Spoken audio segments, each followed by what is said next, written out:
Bine v-am găsit la un nou video. Astăzi avem un joc nou, nouț. Bine am mai jucat, dar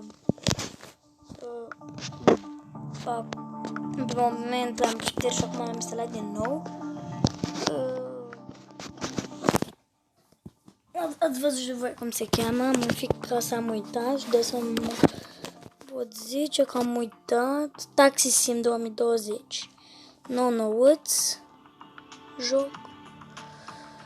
Avem 11.000, nu vreau să cumpăr, nu mergem la altă mașină, doar la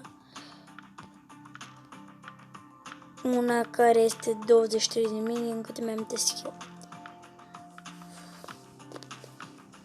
Nu știu, hai să ne uităm. Nu știu ce se încarcă mai greu unele mașini, dar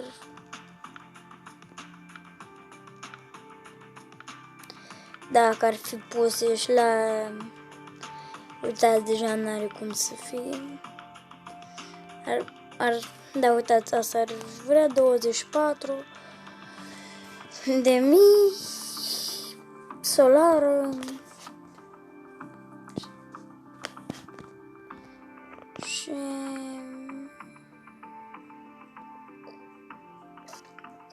începem.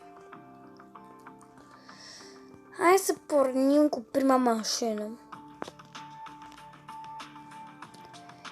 Să vedem asta la vreo level 6 de voi. Hai să intrăm. Taxi Sim 2020, de v-am spus corect.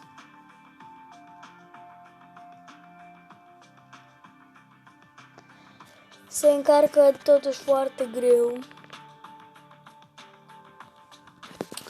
Adică mi-am plăcut destul de mult jocul.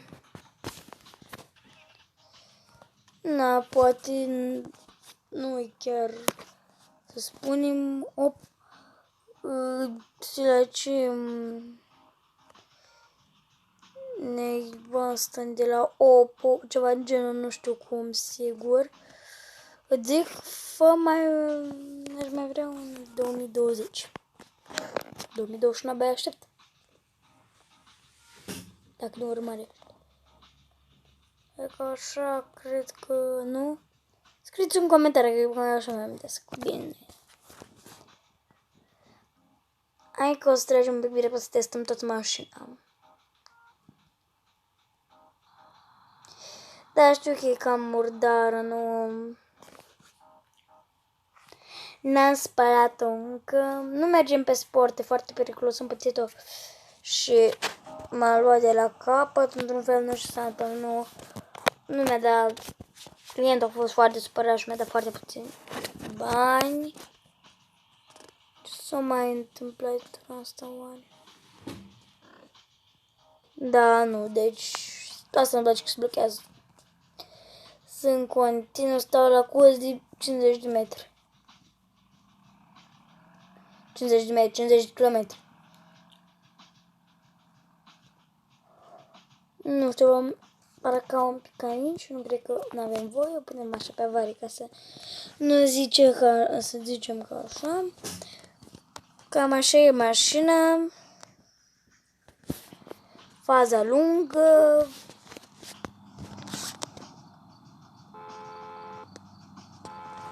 Nu știu dacă se aude claxonul, la mine se aude. Avem kilometrajul înăuntru, uitați cum arată, frâna de mână, corect. Radio avem, nu știu dacă se aude din nou. Avem și sportul, ne apare acolo. Centura ne apare aici. Ștergătoarele. Vedem la o viteză mai mare. Facem și... Ok. Uitați, dacă apăsăm pe flash... Stai că nu... Dacă apăsăm mai departe, parcă se făcea mici, nu știu. Nu e la alt joc se face așa. Da, nu știu de ce, dar mă cam deranjează. Da, deci nu la acest joc niciun caz. Uitați-mă cum vor rotez volanul. Ok. Hai să punem becul. Stingem sport, cred că nu avem nevoie de sport ca să nu primim vreo amendă.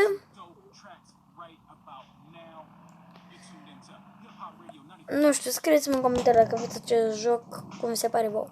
Mi se pare un joc destul de reușit. Nu știu vouă cum vi se pare, dar mi se pare foarte bine. Un joc reușit decât altele care nu ai ce să faci, doar te uiți așa ca niște player-uri. Așa. Da, din păcate nu știu ce s-a întâmplat cu Craft, mi-a avut o problemă și am fost obligat să-l șterg și nu știu acum ce să fac. L-am șters, l-am instalat și acum nu pot să să fac cum se cheamă serverul. Nu pot să-l fac. Da, o luăm pe aici mai exact. Am poate ocolim, dar traseul pe partea cealaltă nu-mi place că de câte ori am trecut pe acolo și n-am ajuns la destinație, te rog să rezolvi asta, cel care a făcut acest joc, că dacă merg pe partea cealaltă nu mă lasă, nu-mi dă bani, nu pleacă de mașină.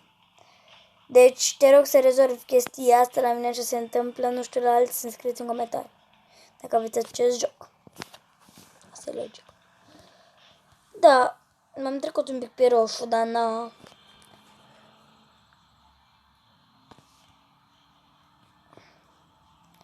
Dați apăsăm un pic aici, ne menținem viteza. Uitați și becul de menținem viteza acolo. De claxon momentan n-avem. Pilot automat pe moment n-avem. 2021 sperăm să aibă aceste chestii. Taxi Sim 2018, nu vi-l garantez.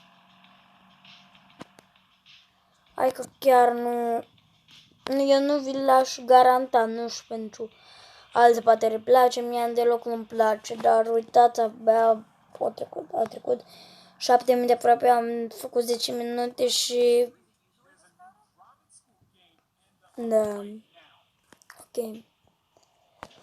O să ne scuzați, domnul ambulance, că v-am atins. Semnalizăm dinainte să nu se întâmple vreo chestie de... Dacă se întâmplă aici, este destul de rău, fiindcă adică eu nu văd semaforul. Dacă se blochează aici, eu nu văd semaforul, fiindcă e mașina asta foarte mare. Eu m-aș gândi, nu știu, scrieți în comentarii dacă ar fi o idee bună să aibă ceva ca să putem ieși din mașină ca car parking. Știți că face chestia asta și este destul de fain, mai ales când joc cu alții. Mie mi se pare foarte amuzant când pot scobori din mașina mea să-mi iau un cui pe-a mea și cei care și-au uitat deschisă să urcă în ea să le fur, să duc mai încolo. Bine, dar n-am să fac faza lungă.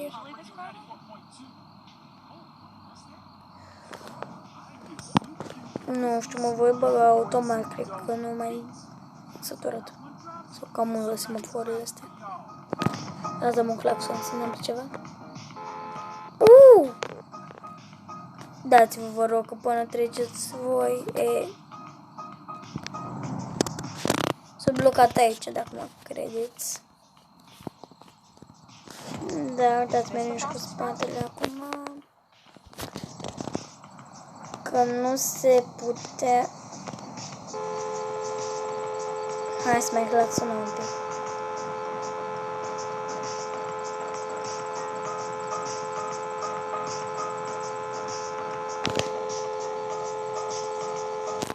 Dar din păcate tura asta nu merge, rezolvăm cu claxonul. Suntem pe semnalizare, mă pregătesc să...